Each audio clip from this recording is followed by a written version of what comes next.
This weird saw is a fret saw and used at its simplest for things like this, making jigsaws, because it makes very fine cuts and it goes round sharp corners. But that is by no means the most interesting use of the fret saw, because it was used in the old days for making fretwork. This is now a museum piece. It was done about the time of the First World War, and it shows the characteristics of good fretwork, which are intricate design and very carefully cut out of one piece of wood. That's a memorial to Scott of the Antarctic. It's a very old piece now.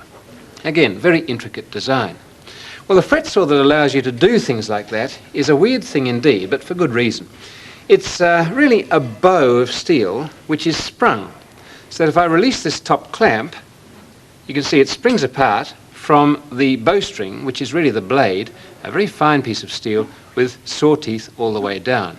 And you break those, so you buy replacements and just slot them in between the two clamps. We'll get back to that later. But this is my attempt at fretwork. It's a bit rough, it's not as good as the other stuff, but it's not a bad design, although I can't design things like that. I'm not good enough as a designer. And if you're not good enough, or you think you're not good enough, go to a friend who can design it, or go to wallpaper, because wallpaper is full of good, intricate designs. You see, there's a bit there. And in fact, it's that design that I turned into fretwork. No credit to me, it was just there on the wallpaper.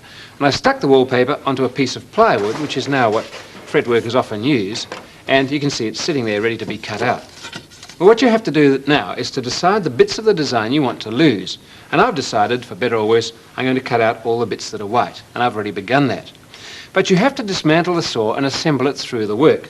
And to do that, you need holes, which you can drill either with a little electric drill, and that's what I used, or, if you have one, a little hand drill, which is pretty well as good, or if you're desperate, a sharp point, as long as you don't go too fast and too hard and split the wood.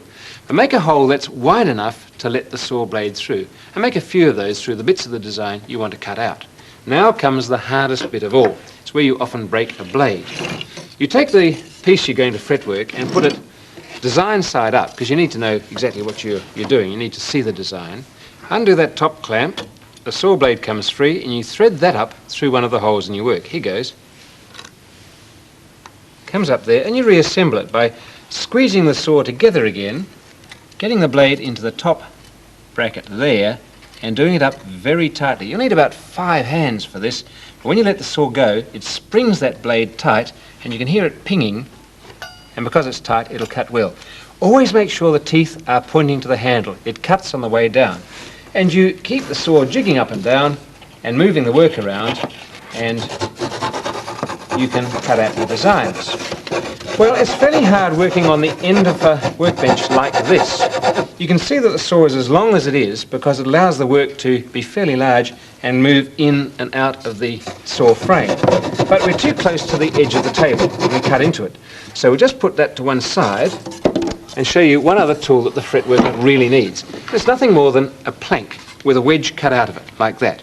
Because you can put that on the end of your table or your bench, clamp it on or nail it on if your bench isn't too good, but it provides you with a very handy extension. You can see why it's so good.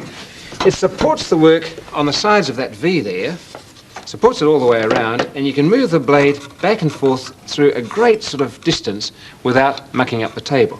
And that's very essential for fretworking. Well, of course, saws like this aren't just used for wood. These days you can get things like that. That's a jeweler's saw, and it was used to produce in silver this little medallion.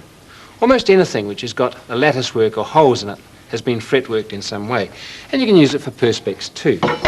What I've been doing here is to make a couple of key rings. I've made one for myself. I've cut out the letter R from perspex, and I've cut out the middle of that letter R, again by fretworking, and I've only got to file that up and sand it and polish it, drill a hole in it, and it's going to be a key ring for my name. And to show you how it works, I'm doing one for Dean. I've cut the middle of his D out, and I'm going to finish that off because you can see the way the saw is going through the perspex, which is transparent. Well, we'll use this marvellous device here. I'll take the saw out of the wood and get on with that later. Once again, I've drilled a hole through the work, and I have to push the saw blade up through it.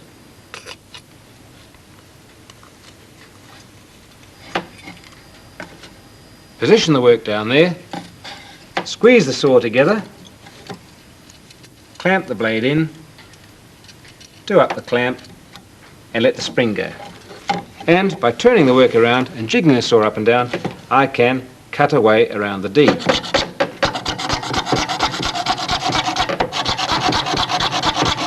Now you're going to bust a lot of blades doing this, especially when you start. Doesn't matter, because you can go along to the hardware store and for a few cents buy a replacement one. There it is. The saw itself, you can get that new if you like, but you often find them in second-hand shops. Grab them. They may cost you a few dollars, but by making key rings for presents and jigsaws for your local fete, you'll get your money back and you'll restore the ancient art of fretworking.